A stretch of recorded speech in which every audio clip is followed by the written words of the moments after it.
Coucou tout le monde, c'est Murgen. Alors aujourd'hui, je voudrais vous présenter un livre qui fait partie d'une collection de 3 volumes pour le moment en tout cas, qui a été édité par Los Scarabeo. Malheureusement, c'est des éditions qui n'ont fait que en anglais. Donc je sais pas du tout s'ils prévoiront de le faire en français, ce qui est dommage parce que c'est vraiment de très très belles collections. Et moi, j'ai acquis le tome 2. Donc c'est des tomes que vous pouvez avoir séparément, hein, ça se suit pas, c'est sur des thèmes différents. Le 2, ça va être tarot expérience, ça va être sur comment utiliser son tarot, les tirages, ce genre de choses. Le tarot 1 se consacre plus aux cartes. Alors il faut savoir que quand ils ont lancé cette aventure en fait de faire ces livres, ils ont mis ensemble plusieurs auteurs qui ont travaillé, des auteurs qui travaillent très souvent sur le tarot, dont Barbara Amour, qui ont du coup fait ces livres ensemble. Et il y a eu un projet Kickstarter et vous pouvez encore les retrouver. Mais certains commencent à être déjà un petit peu en baisse au niveau du stock, etc. Donc moi, le troisième m'intéresse peut-être un petit peu moins pour le moment, mais je voudrais bien avoir le premier, donc c'est quelque chose que je me suis mis de côté dans les achats à faire, mais bon, comme vous savez, les wishlists sont toujours assez grandes. Donc voilà, ce sont de très très beaux livres, vous voyez l'épaisseur avec une grosse couverture. C'est des beaux livres de bibliothèque, c'est sûr. Voilà, le tome 2.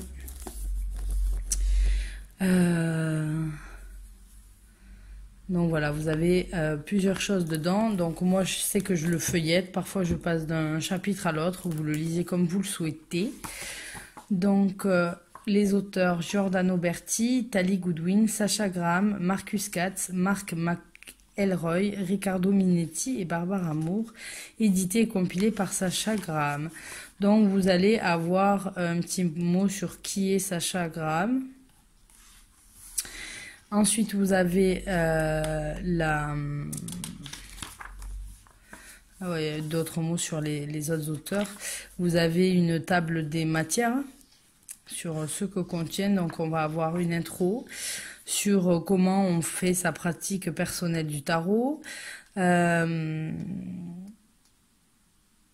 comment on va créer ses tirages, est-ce qu'on utilise un significateur ou pas, etc. La façon dont on va lire, le passé, le futur, les techniques différentes qu'on peut avoir. Donc vous allez voir, c'est assez complet. Donc on a une préface et une intro. Donc là, c'est le tarot de... Ah, je vois l'image.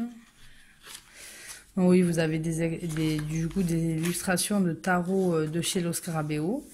Et donc voilà, vous avez Personal Practice qui commence. Alors, il vous parle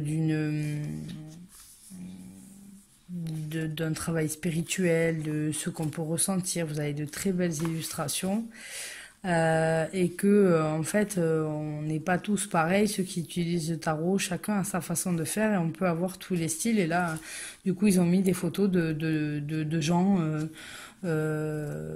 quelconques, enfin n'importe qui en fait, de gens qui lisent les cartes et qui, vous voyez, ont tous des styles différents et des styles vestimentaires différents, etc. Donc vous voyez qu'il n'y a pas de stéréotype pour ceux qui tirent les cartes, quoi. Donc voilà. Donc il peut y avoir une pratique magique avec le tarot, on peut s'en servir de différentes façons, donc voilà. Est-ce qu'il y a un rituel avant le tarot? Est-ce qu'on on dédie une place à ça? Est-ce qu'on allume des chandelles? Donc vous allez avoir pas mal de choses, l'encens, à quoi il sert, l'utilisation de pierres, Voilà. Et puis des exemples, vous avez voilà, il y a vraiment beaucoup de choses.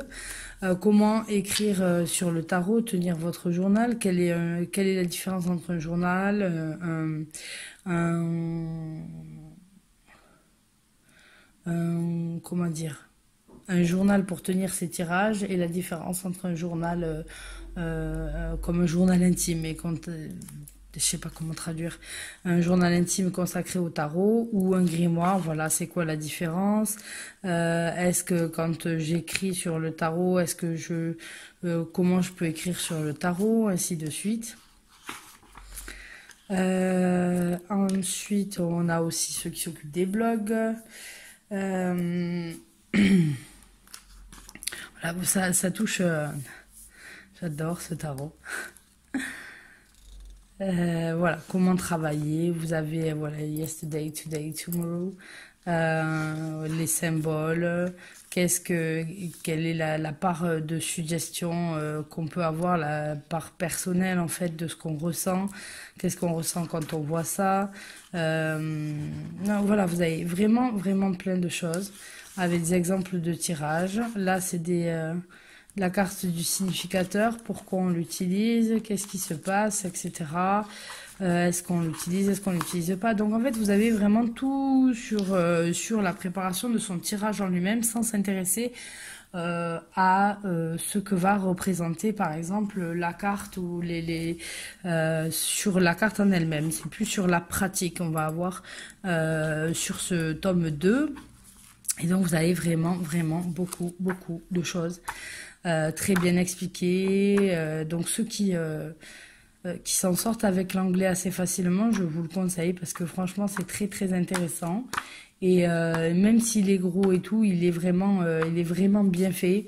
Ça donne envie de lire. Comme je dis, vous prenez le chapitre qui vous plaît à ce moment-là et vous pouvez le lire, etc. sans avoir à lire d'une traite le livre et tout ça. Donc voilà, c'est juste une toute petite vidéo parce qu'après sur le livre ça serait vraiment très long. Vous avez bon bien sûr un passage sur les cartes vraiment en très rapide. Sur voilà, ça c'est par exemple le fou. Vous avez quelques mots-clés, on va dire, pour pouvoir travailler, mais c'est vraiment pas le but du bouquin d'expliquer les cartes, en tout cas. C'est pour ça, il faut prendre le tome 1 plutôt. Là, on est vraiment dans le travail avec les cartes en elles-mêmes, sans avoir à regarder trop leur signification. Donc, vous en avez un petit peu, mais pas beaucoup de pages par rapport à... C'est un livre qui fait... Combien il y a 639 pages. C'est quand même quelque chose d'énorme. Et voilà, c'est un très beau livre avec très bonne qualité. Et voilà, donc c'était juste pour vous le présenter pour ceux qui n'avaient pas eu l'occasion de les voir. Vous avez sûrement, sinon ceux qui regardent les chaînes des différentes youtubeuses américains, vous avez eu des revues qui les ont présentées. Mais voilà, c'était pour vous montrer un petit peu en quoi ça consiste. Et je pense à part vraiment si vous avez aucune notion d'anglais et que l'anglais pour vous, quand vous voyez de l'anglais, ça vous dit rien du tout. Là, effectivement, c'est pas très accessible pour vous. Après, si vous avez l'habitude de pratiquer un peu l'anglais, notamment avec les jeux, avec les bouclettes que vous avez achetées en anglais, etc., vous y mettez assez facilement, je pense. Donc voilà, je vous fais à tous de gros bisous et je vous dis à très bientôt pour de nouvelles vidéos. Bye bye!